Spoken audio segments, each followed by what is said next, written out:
Hello and welcome to the Delicious Recipe here on UPRN 107.7 Talk Radio, New Orleans. If you want to check us out live, you can on Facebook on United UFO Paranormal Radio Network or the United Paranormal Radio Group, or you can check us out on YouTube on United Public Radio and watch along live. And you can listen to us anywhere that podcasts are being played.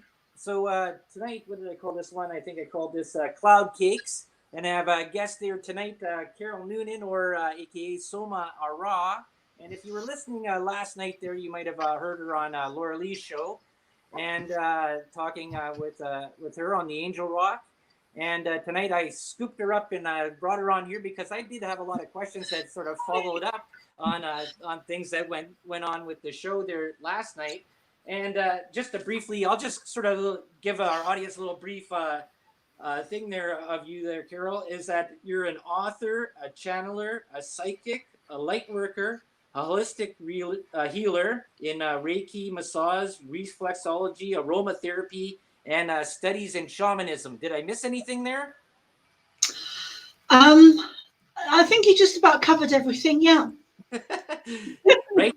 And you also had have a book. Actually, there was two books out there. We won't go into the other one that was that I heard that was banned or whatever. But the Pleiadian Child is the book that you've written about. And I did some research with you there, so to sort of catch up our listeners there that about the book. You sort of talked about your life at the beginning, and then your channeling, and then how it sort of affects you going forward. I guess, is that sort of correct? Yeah. It my book was there was 3 sections in it. So there was my childhood, and then there was a section of channeled writing from the Pleiadians, and then there was my the current times where I was at the time. Right. Yeah. Okay. And so I guess the part that we you've done a lot of channeling with the Pleiadians, and could you just sort of describe to our viewers how this came into effect for you, how you had this sort of connection and how they were communicating with you? Yeah, well, firstly, let me say I'm delighted to be here, Del, and I'm really looking forward to this evening and getting to talk with you. And so thank you for having me. And just looking forward to sitting down and talking. So the Pleiadians, I mean, it's a long story with me, but basically through trauma and abuse as a child, I connected, or the Pleiadians connected to me, often actually at the precise times of abuse and trauma. And I'd always remembered the trauma, but through unfolding and a process of my life and situations and spiritual experiences throughout my life, I then began to channel the Pleiadians consciously. I think it was around 2009, 2010. It might have been as late as 2011. And then I was channeling the Pleiadians, and then I began doing shamanic courses in Ireland, in Galway.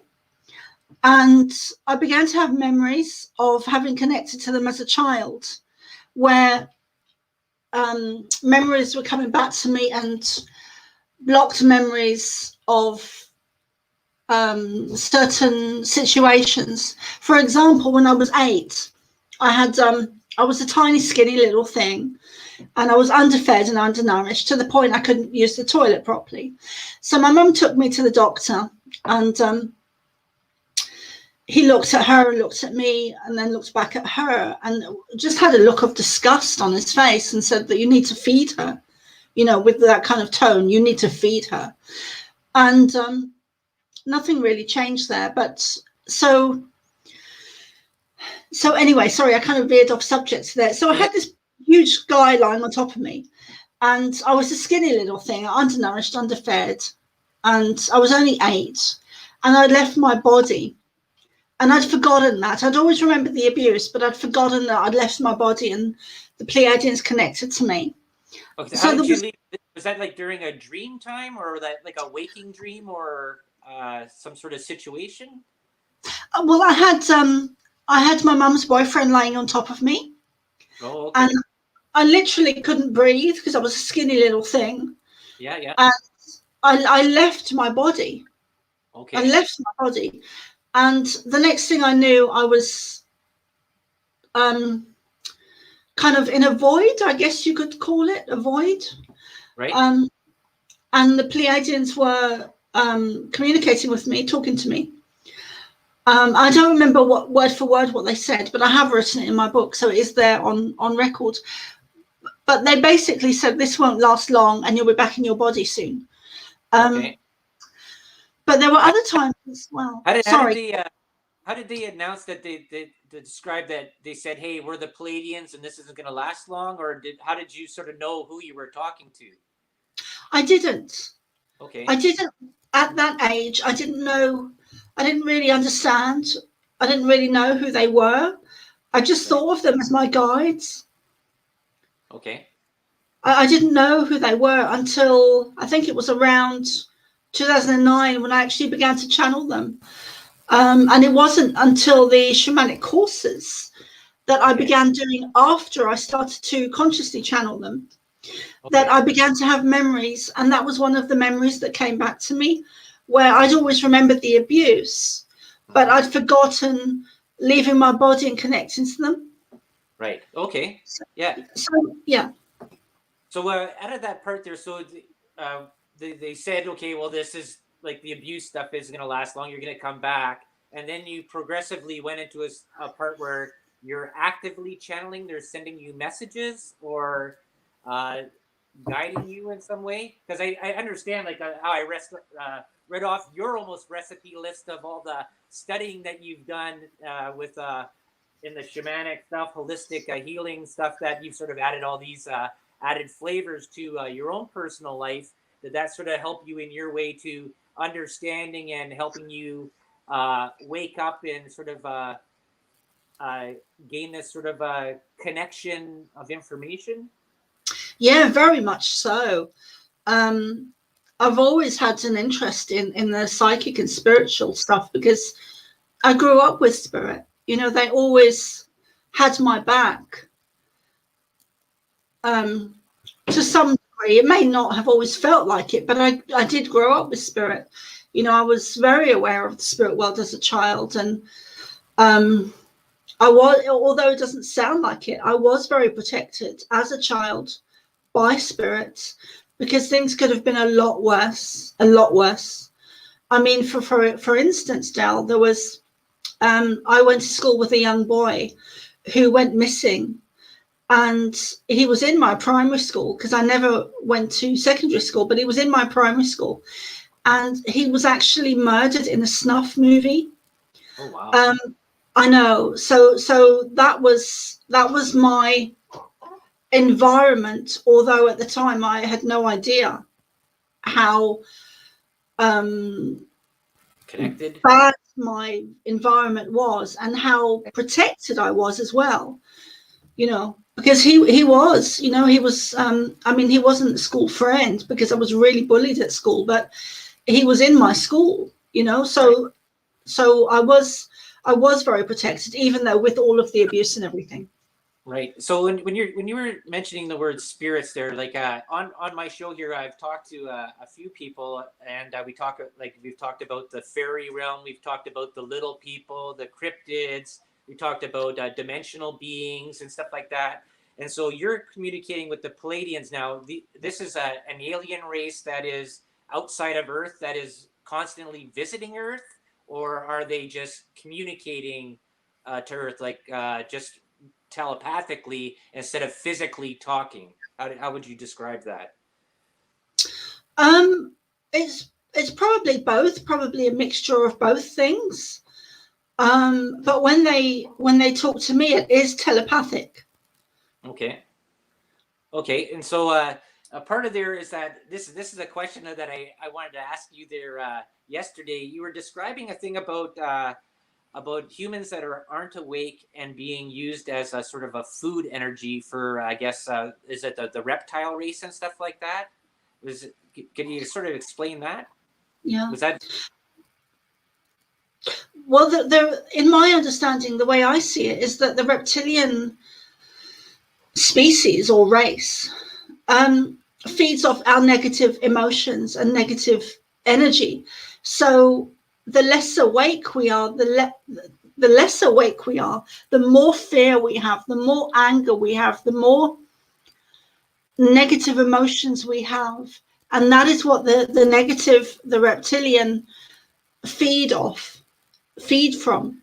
So Right. the more awake we are, the more aware, the more conscious, the less negative emotions we have, the less they can feed off us. Okay. Which is why it's so important to raise our consciousness, our feeling, our emotions, to keep them at a higher frequency. So to come out from depression. Right. Okay. And yeah. Okay, so out of that part there is that these are these like a negative race that are in war or in conflict with, because I'm not sure if this is right, but I was looking out of this site they're called starseedportals.org, and it mentioned the council and the races that are working positively with Earth here, with whether whatever amount of information government and military is willing to reveal and stuff like that. So would these reptiles be in conflict with those people then, of these 10 races? I guess the 10 races that I had seen on this site was like the Pleiadians were one, the Arcturians, the Hathors, the Talzidi, the Zumazeti, the Calci-Haye, Kebans, Ebans, Sheridani, and the Mantis. And those ones were sort of mentioned of the 10 that were of this council that work in conjunction with Earth. And I guess these reptiles don't work with them at all? No, I would say that they're opposing forces. Okay. I haven't seen that website. I'll have to have a look at it. But it sounds quite good. But I think there's a lot more than 10 races. Right. Well, that was just the 10 races that are working positively with Earth, I guess. Because it mentions like a whole slew of other ones that they have unknown what they're doing and stuff like that, or it could be sort of a little bit negative. And I was always sort of wondering because of these stories that you have in the past of like this person called Valiant Thor that came down and explained that, hey, Earth, you got to stop your path of destruction and fighting, and that you're looking to move you to a better sort of way. This is the sort of the thing. And I think that movie, The Day the Earth Stood Still, was sort of based loosely on that. But this whole topic of that outside races and ETs are not supposed to have involvement with the humanity to let them progress on their own. I'm sort of wondering how this sort of interplays with your connection and channeling from a Pleiadian giving you information. How does that sort of work into this? Yeah, I think that's right. I mean, I think that we are in an evolutionary time period where we are naturally evolving as a human species, because our minds are changing, our brains are changing, our bodies are changing, our blood is changing, our DNA is changing. So we're in a period, or a window opportunity of time where it is a natural evolutionary process, and that needs to happen naturally, and it is happening naturally, but the dark forces are trying to stop that from happening. But it needs to happen naturally, because if we get interference, if we get positive interference, then it's going to have, so if we get positive interference from positive ETs in order to help us, it's a bit like trying to help a caterpillar turn into a butterfly. Okay. If you open it too soon or try to help, you'll actually damage the butterfly. So it's a bit like that, where they need to, I mean, we do have help and assistance, but They haven't come to rescue us in a landing yet. And I do feel that some event will happen like that, a genuine event, but also a fake event like that will happen as well. And I do think that will happen at some point. But we need to be the ones to wake ourselves up from the dream spell, from the veil of amnesia that's been placed around the earth, because and you can see that very obviously now on earth, because you can talk to someone till you're blue in the face, trying to wake them up, trying to birth that caterpillar or the butterfly, but if you force it out, you're going to damage it because it's not ready. So we need to be ready collectively to wake up. Otherwise, we will kind of bounce back or be pushed back. Right. Like there's been lots of talks. I know if you follow any of the other channels, like the Gaia and stuff like that, or the UAM and stuff like that, where they've had like people like Dr.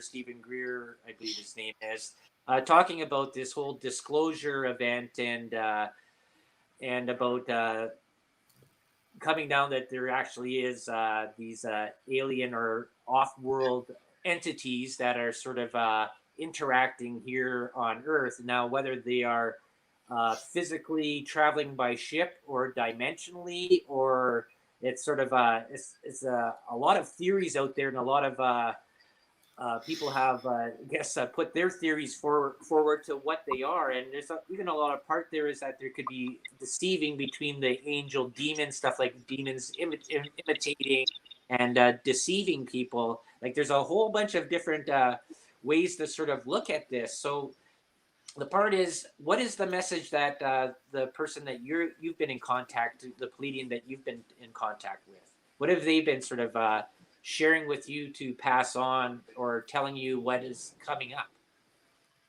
Do you mean recently, Del? Yeah. Over the past year and to the recently and what's coming forward, I guess. Like I guess there must be some sort of message that they're trying to tell you to pass on that would sort of help other people to sort of look at things a little bit differently, right? Yeah. Thanks for asking that question, because they've said some really interesting things this year and last year as well. One of the things they showed me is that, and I spoke about this a little bit last night, but one of the things they showed me is that we are in a window opportunity of time that they call it the Atlantis reversal. So at the time of Atlantis, a large meteor hit the Earth and shook the Earth off its natural axis, causing catastrophic events. Okay. They also changed our DNA, dumbed down our DNA, and we used to have 13 strands, not 12. And we are going into a time now and in the future where we are going back to 13 strands of DNA. Okay. So who manipulated our DNA? The Pleiadians did? No. Okay. Well, so the time of Atlantis would have been reptilian, or a negative. I don't want to say 100% it was reptilian, but I believe it was reptilian. Okay. But don't quote me on that. But if it wasn't reptilian, then it was it was a different negative ET energy. But it was absolutely negative ET energy that changed our DNA, dumbed us down, and put a veil of amnesia around the Earth. Okay. So now we are swinging back onto our natural evolution. So the Earth is shifting back onto her natural axis, which will cause catastrophic events. But that's already started to happen. Like that's been happening for a number of years now. And our DNA is raising, our awareness is raising, our consciousness is raising. So now we're back on track. Stars are aligning up. The universe is shifting, stars are aligning up. We are shifting back to if you imagine a coil, where it's been stretched to its limit, and if you let it go, it will naturally go back to its original blueprint. So that's what's happening. Everything is now a reversal of Atlantis. The other things they've said to me is that there will be UFO sightings en masse, around the Earth that will not be shown on the news or mainstream media. But we are starting to see that now. We're starting to see a lot of UFO sightings that are on a lot of social media, especially Facebook and places like that. Yeah. Oh, yeah. We've I've mentioned that quite a bit. There is a lot, I guess, with technology being a lot more prevalent around there, and people having phones and internet access and cameras on their phones, is that there's been a huge amount of I guess pictures and reports that people are seeing this a lot more readily all around the world of some sort of energy experience or some type of ship. Now, whether or not some of these could be government test aircraft, or some of them could be actual interaction with another species, I guess that's sort of a lot that's up to debate, because we haven't had really any clear, precise landing that we can sort of lock in stone, I guess you could say. So that's one thing that's sort of been sort of interesting, is that with that I've been looking at, is that how much more the alien topic or the interspecies or off-world topic has come into our everyday life, I guess you could say. Well, I think that's so crucial what you're saying, Del, because I don't see the governments really having a disclosure. We're being drip fed little tiny bits of bread, in terms of disclosure. I don't think the government does want disclosure, because if they were, and this is part of the agenda. I mean, there's so many different aspects to what's going on at the moment on Earth, and this is one aspect. Because if the government were to fully disclose everything, which they won't, Right. we've been talking about this for years. We've been talking about it for years. When is disclosure going to come? I don't think full disclosure is ever going to come, because, and this is crucial, because that would cause humanity to wake up, and that is against the very agenda that we are fighting. So the governments, the big the governments and the big corporations, but especially the governments, don't want to have disclosure, because that will cause humanity to wake up. And that is against the very thing, that is against their very agenda. So why would they have disclosure? We need to be the ones that bring disclosure, with our cameras when we see an object. Right. Yeah.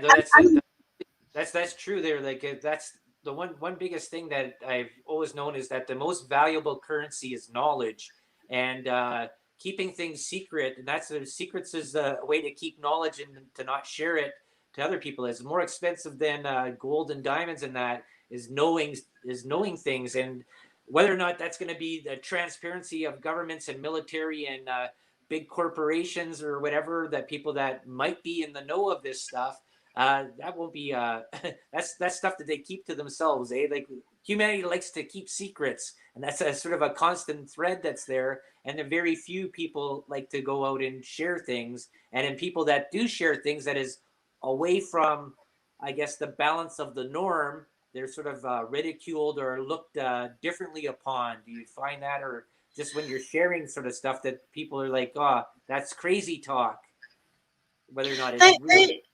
Yeah, I did. I really did notice that in the beginning, when I first came out as a public Pleiadian channel.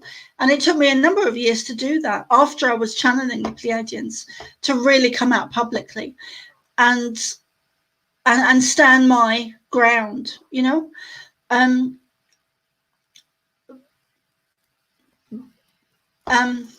sorry, I've just lost my train of thought there. That's okay. Yeah, no, it's just that I like, that's what the whole part about like the delicious recipe is, getting all this information and throwing it all in the pot and see where it goes there, and just sharing things and giving people a new insight to how other people are sort of out there thinking. And it, like the UFO, I guess, paranormal group that's out there that's worldwide, I guess, in a way. People are experiencing things. Actually, it seems to be a lot more today, and maybe that's because of the internet and sharing. People want to have things out there to say, like, look at, I'm experiencing something, or I've seen something really weird, and that's or something strange that I can't explain. Has anybody else been out there to see it? And I guess with your part there is that with your history of being a psychic medium channeling and stuff like that, you have, I guess, a sort of an inside sort of scoop into what sort of messages they could be portraying. So that's what the one part is, that what were sort of some of the interesting messages that they're portraying to you going forward? Because that part there, like I've read on the NASA site that actually, yes, the Earth is sort of slowly tilting on its axis back. I think it's like about 4 inches or 10 centimeters per year. So by the time that it goes back up that 23.4 degrees, I think it is, will be almost about 1,000,000 years till it's right straight up again. So that's a long ways off. But I was wondering, like, what in the near future, any messages there? Yeah, sure. Thanks, Del. I just wanted to mention something you said just now, or a few minutes ago. You were saying about the but I will get back to your question. But you were saying about the secrets and the governments, and people want to have secrets. I don't think that we as humanity, as I don't want to use the word normal, but I think, I think that people like you and me and many others, I think we're very open. I think we are, truthers. We want the truth exposed and shown and seen, and to be open on display. And I think it's actually, it's the governments that want secrets. I don't think it's us, that want secrets to be kept, especially with things like free energy. So I think, people like you and me are open and honest, and we want the truth out there and exposed. But going back to your question about information from the Pleiadians, I can't remember when, I think it was February last year, they said that at the time, and I believe it's still happening, but it's just intensified. But they did say that there was 2 beams of light hitting the Earth, 2 beams of energy, I should say, 2 beams of energy hitting the Earth. And this was going to increase and intensify, increase and intensify, until the point it would actually cause the Earth to twist and separate on an energetic level, twist, and because these beams of energy are so intense, and then they just kept getting stronger and stronger and stronger. So they're going to cause the Earth to twist and divide into 2, and one is going to go into a higher frequency, a higher dimension, a higher awareness, and the other is going to stay where it is, or it's going to drop into a lower frequency awareness state of vibration. So yeah, I mean, so that's sort of talking about like the Earth's magnetic field, and like how they're talking about pole shifting, North Pole and South Pole, and how the toroidal fields, or are you talking about a spiritual energy power that's going there, coming from not the sun or solar rays, something totally different from another dimensional power that's hitting us? Can you explain that a little bit?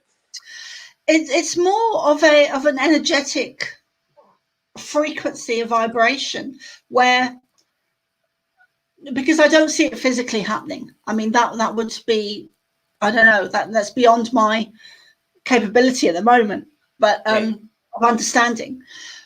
So I see it happening energetically, where some of us get to, those of us that can withstand a high frequency, a high vibration, a high velocity, a high energetic pulse, right? Those of us that can withstand that energy, because everything is vibration. And if you don't fit into a certain frequency, you will get chucked off. Okay, yeah. So it's an energetic shift and pull and divide. Mm-hmm. It's not even a divide, it's a multiple. Right. You know, one becomes two. So it multiplies. So it's an energetic shift. I'm not 100% sure where the energy comes from. It could possibly be the sun. I'm not sure. But I have heard that explained by science using different words, because obviously science has its own vocabulary. But there are scientists out there who would back that up and explain it in a different way with using different words. So is this only going to affect the Earth, or is this going to affect the other alien species, or like the Pleiadians out there? Is this a universal power that's going to be doing it, or is it just Earth directed or Earth effect? Well, everything that happens on Earth is what's happening on Earth at the moment is not contained to Earth. It has far-reaching, universal implications and effects. So anything that happens on Earth is not contained to Earth. We are living in a geometry, right, with stars and planets and you know, the whole shebang. Yeah. Nothing is working by itself. Everything is working together. Yeah. Everything is working together. So Earth is not separate from everything else. You know, Earth is part of a bigger structure or scenario. A bigger, it's universal. So what happens to us on the Earth is also part of the same thing.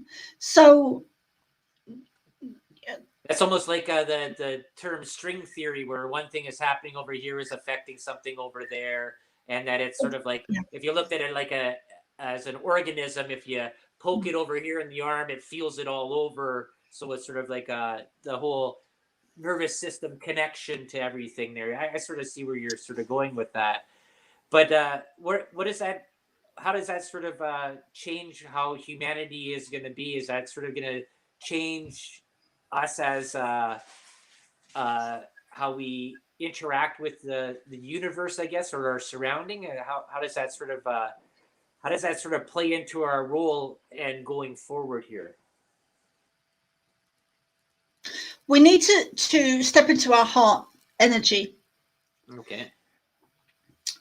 Because the universe it's not a thinking universe, it's a feeling universe. Okay. So we create our thoughts through feelings. It's the feeling that creates the thought. It's not just the thought alone, because you could be feeling crap and trying to create or manifest something. But if you're feeling depressed or low or crap or shitty, you're not in the right vibration to create it, even though you're having the thought. It's the heart energy. It's the love energy that is the creative force behind the thought. So when you are working with those two things, then we can really start to create. You can't create if you're not in a good space. If you're in a bad space or depressed or in a lower frequency, that's not really the place you can manifest. You can manifest from a space of love, where you're in a higher frequency, in a higher vibration, in a higher state of awareness, in a higher state of being. That is the creative force, that love energy. So like Indian texts and stuff like that, they talk about the chakra and the 9 orbs, I guess, of the energies that go through the body and stuff like that. And talking about, I guess, in the Indian religion, I guess, Buddhism and stuff like that, and Hinduism, they talk about this energy flow. Even in Asian mysticism, they talk about energy, I guess, in chi or energy flows and stuff like that. And what you've studied there too, holistic healing, and that with healing with energy. And I know that's how mainstream science and medicine discount a lot of this stuff because it isn't it isn't profitable, right? If people are able to heal themselves, that's not a profitable industry for them to market, right? Because people are linked are linked to that dollar, right? Everybody wants Yeah, that. They yeah. can't get And away from that's it. yeah, and that's really part of the bigger picture as well, part of the narrative and the big agenda, because you know they get kids in school from a very young age, and that is part of the programming, and they teach the children falsities about science, about history, about the universe, about who we are, about where we came from, about our bodies, about health, about healing, about auras, about chakras, about our so much information is lies and untruths and a programming of the narrative, which is it's not true at all. It's not true at all. Our science, our history, our education, it's all just a big lie. We've been lied to. We've been played on a mass scale, Yeah. Well, and it starts in the education system. well, I agree that some of the way that the education, especially when you get away from absolutes, like I'm a total like reading, writing, arithmetic. Absolutes are really great because 1 and 1 is always going to equal 2. It's not whatever somebody makes up in that.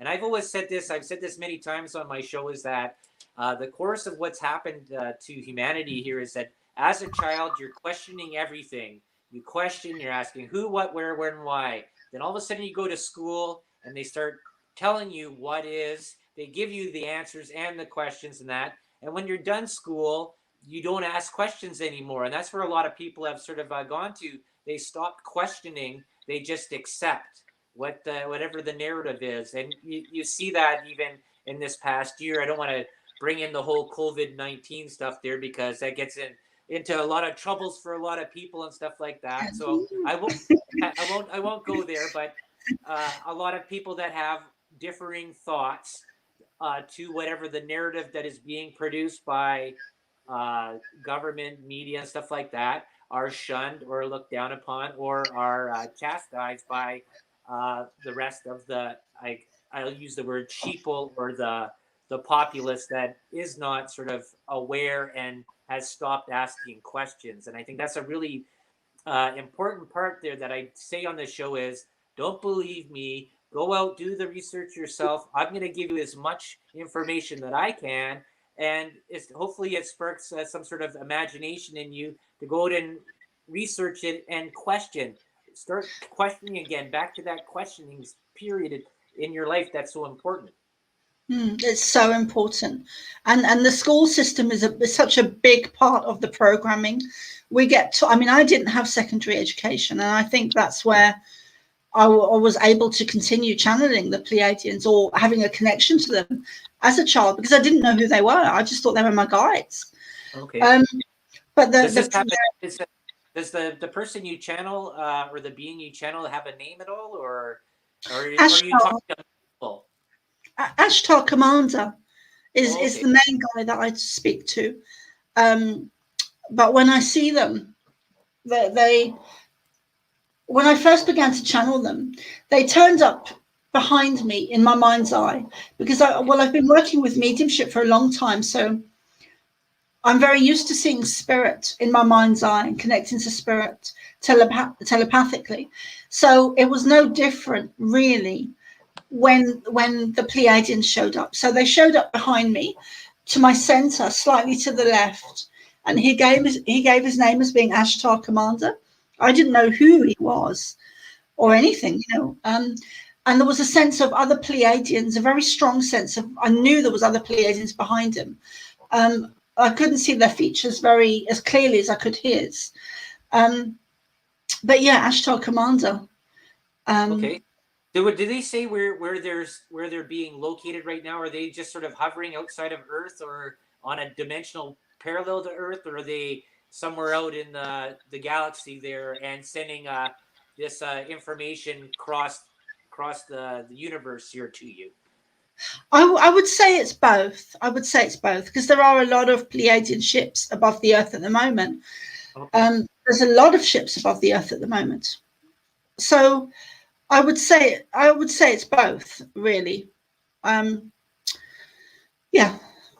Okay, I and mean, a question that comes with this too is that have you gotten any, this is a question that comes up quite a bit is there I guess buildings or aliens or humans on the moon and or Mars and Jupiter, Venus, as we know right now, that just hasn't been revealed to by whatever space companies or government is dealing with them. This has been sort of a topic that's come up in a lot of UFO channels, and that we actually have stations on these planets in our solar system and working with aliens right now. yeah, that's interesting that you would ask that, Del. Sorry, I was going to call you Miles for some reason. Um, but um, the Mars, I've been to Mars Okay. in the dream time or the astral, which is very real. And I was shown that I didn't know it was Mars at the time when I was there, but I was shown that I went up in a lift with a lady with long, dark, curly hair, similar to mine, but longer and dark. And I went up in a lift with her, and I didn't like her energy. She didn't feel like she was coming from the light. But I went up in the lift with her. I didn't feel like I had much choice. And she showed me an area like over there that was in front of me. And there was bulldozers and large machinery, drivable machinery, where they were building. They were building these, I guess we would call them high-rise flats. That's what they Yeah. looked like. They looked like high-rise flats. They were building all these buildings because and there was a real sense of urgency, like they needed to get these buildings built. And I had this experience back last year, so I don't know how long this had been going on for, but at the time there was a real sense of urgency, like we need to get this built because there's going to be an influx of people coming. Oh, really? Yeah, that was. It almost sounds like the South American or the American border there with all the immigrants coming from South America and Central America into the USA right now. This influx of people because Joe Biden, the president, has opened the welcome mat. That sort of almost sort of mirrors that in a way. But Yeah. So there's looking at more alien races to come into our solar system, I guess, or into our area. That seems sort of an interesting thing. I wonder, what about here on I Earth? just have to jump in there, Dal, because I felt it was actually people coming from the Earth to Mars. Oh, really? Okay. That's what I felt that they were preparing for. I Oh, felt okay. it was coming from the Earth to Mars. Now I could be wrong, but that was my strong feeling. That there was that they needed to prepare buildings and places for people to live on Mars that were going to be coming from the Earth. Now I don't know who these people were, or would be, or are. Like I don't know, but I didn't get it wasn't a good feeling. I Oh, didn't get a good vibe from it at all. hmm. Yeah, because there's that's interesting about like Elon Musk is looking about going off to Mars and setting up colonies there, Yeah. but also here in history is that, and it's been discovered too, is that there were huge civilizations of humans that were underground, and they've discovered these cities all over the place, over in Turkey and mostly over in Europe areas and that in the old places and that these huge underground cities that are there, even in China as well. Is there other? I've had this idea that there must be some sort of underground system or under base area where there is some sort of humans working with somebody, or it might be just humans, or it could be aliens there. Just a theory that's sort of out there. Have your Pleiadian channeling talked about developments here on Earth? They have, Jill. They have. Um, they've shown me some information to do with the underground tunnels. I feel there's a lot more information that I haven't gotten yet. But they have shown me that around the Earth, because the Earth used to be a lot smaller, Okay. and there was a lot more land and a lot less water than we have today. And at one period in history, it was there was a big war, a big battle, a big war between a physical war between ships. Yeah. And the people on Earth needed to hide. They needed to hide, so they built these underground tunnels, and so we have a lot of underground tunnels that are still hidden from us today. The vast majority of them are still hidden from us today, and these underground tunnels can virtually go around the Earth. So you could virtually walk around the Earth from the UK to America, which is a huge distance. But these tunnels are vast and spread around the Earth in all directions. Yeah, like a spider. Exactly. Yeah. Yeah. And these tunnels were used in order for people to hide during these galactic wars. Mm-hmm. When things were much more open, when we could physically see the ships. Right. Because often these days we can't see them. Yeah, Um, that's an interesting part of history there. That if you read a lot of these ancient texts and stories, and that they talk about the Earth having two moons at one point. In the story of Gilgamesh and Enkidu, when Enkidu is injured and dying, Gilgamesh travels in one of these tunnels to go way down to go see the small G gods that could maybe bring his friend Enkidu back, and he travels for days and days and days underground to go meet the gods or the deities and that to bring his friend back. And a lot of these stories in different cultures talk about underground or people are retreating to these underground areas. And you got to think that us as human beings, we only probably dig down about 20 feet, and that's our basement for our house.